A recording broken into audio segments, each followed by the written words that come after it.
વિદ્યાર્થી મિત્રો, અમારી યુટ્યુબ ચેનલ ટીચિંગ મેથ્સ એલજીમાં આપનું હાર્દિક સ્વાગત છે। જો અમારી ચેનલને સબસ્ક્રાઈબ કરવાની બાકી હોય તો જલ્દીથી સબસ્ક્રાઈબ કરવા વિનંતી, જેથી તમને જે નવી અપડેટ આવે છે તે અપડેટ મળતી રહે।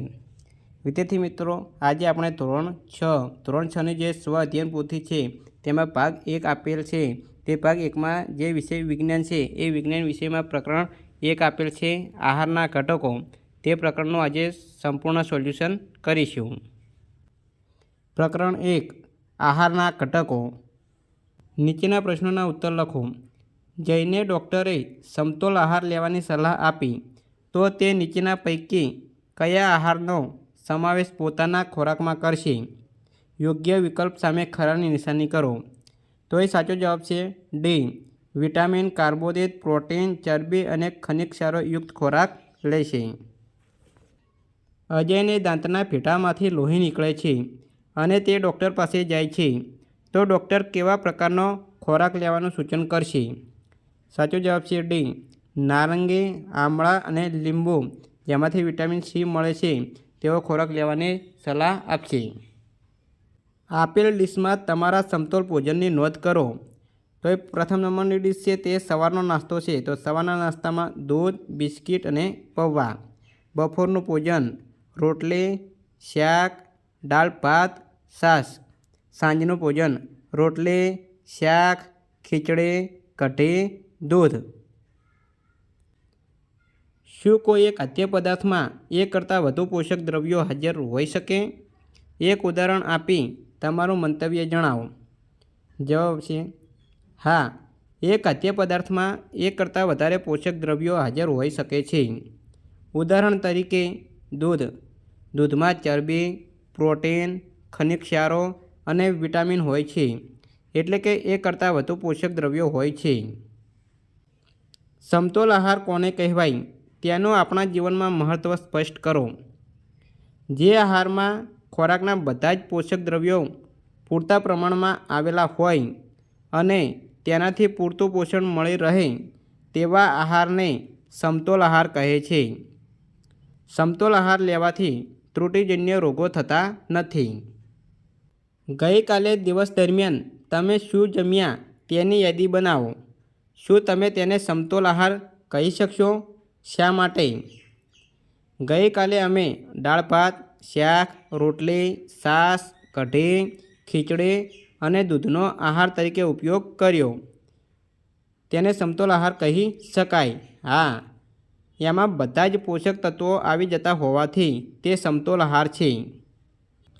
નીચે આપેલ ખાદ્ય પદાર્થોમાં પોષક દ્રવ્યોની હાજરી જાણવા માટે નીચે દર્શાવેલ પૈકી યોગ્ય પરીક્ષણ કરો।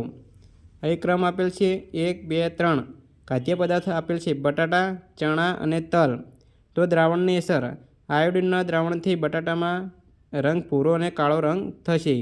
CuSO4 NaOHના દ્રાવણમાં જે ચણા કઠોળ આવે છે તેમાં આયોડિન દ્રાવણની અસર જાંબલી રંગ દર્શાવશે।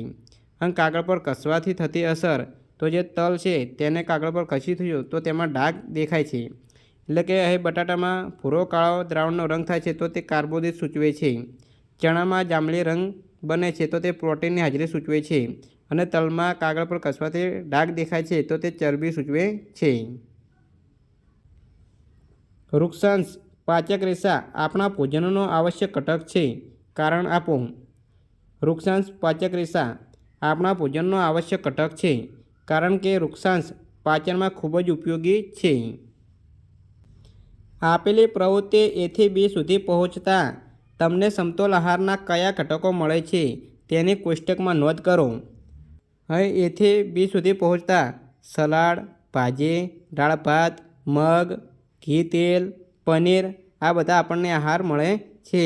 હવે તેમાંથી મળતા ઘટકો: સલાડમાંથી વિટામિન મળે, ભાજીમાંથી વિટામિન A મળે, દાળ ભાતમાંથી પ્રોટીન અને કાર્બોદિત મળે, મગમાંથી પ્રોટીન મળે, ઘી તેલમાંથી વિટામિન A, ચરબી મળે, પનીરમાંથી પ્રોટીન મળે। શું વધારે માત્રામાં પ્રોટીન અને વિટામિન યુક્ત આહાર આપણા શરીર માટે હાનિકારક છે? કેવી રીતે? શરીરના વિકાસ માટે અનેક સ્નાયુઓને નુકસાન થતું અટકાવવા પ્રોટીન જરૂરી છે. વધારે માત્રામાં પ્રોટીન અને વિટામિનયુક્ત આહાર લેવાથી શરીરને નુકસાન થાય છે એમ ચોક્કસ કહી શકાય નહીં. દૂધને સમતોલ આહાર કહેવાય છે. કારણ આપો. દૂધમાં ચરબી, પ્રોટીન, ખનિજ ક્ષારો અને ઘણા ખરા વિટામિન હોય છે. દૂધમાં વિટામિન સી નથી, પરંતુ દૂધના આહારમાં બધા જ પોષક દ્રવ્યો હોય છે. તેથી દૂધ સમતોલ આહાર કહેવાય છે. સમતોલ આહાર માટે આપણે કેવો ખોરાક ગ્રહણ કરવો જોઈએ? સમતોલ આહાર માટે પ્રાણીઓએ એવા પ્રકારનો ખોરાક ગ્રહણ કરવો જોઈએ જેનાથી બધા જ પ્રકારના પોષક દ્રવ્યો પ્રાપ્ત થાય. દાખલા તરીકે અનાજ, કઠોળ, શાકભાજી, લીલા પાંદડા, મગફળી, તલ વગેરે. ત્રુટિજન્ય રોગ થવાનું કારણ શું? તેને અટકાવવા શું કરવું જોઈએ? એક કે વધુ પોષક દ્રવ્યોની ઉણપ આપણા શરીરમાં રોગ કે વિકૃતિઓ ઉત્પન્ન કરી શકે છે. એ રોગોને જે પોષક દ્રવ્યોના લાંબા સમય સુધીના અભાવને કારણે થાય છે તેને અટકાવવા માટે આપણે સમતોલ આહાર લેવો જોઈએ. જોડકા જોડો. વિભાગ એ, વિભાગ બી. હવે વિટામિન આપેલા છે અને એની ઉણપથી થતા રોગ આપેલા છે. તો વિટામિન એની ઉણપથી થતો રોગ છે રતનધળાપણું, એ આવશે. વિટામિન સીથી એની ઉણપથી થતો રોગ સ્કર્વી છે, જવાબ આવશે ડી. વિટામિન ડી એની ઉણપથી થતો રોગ સુક્તાન રિકેટ્સ છે.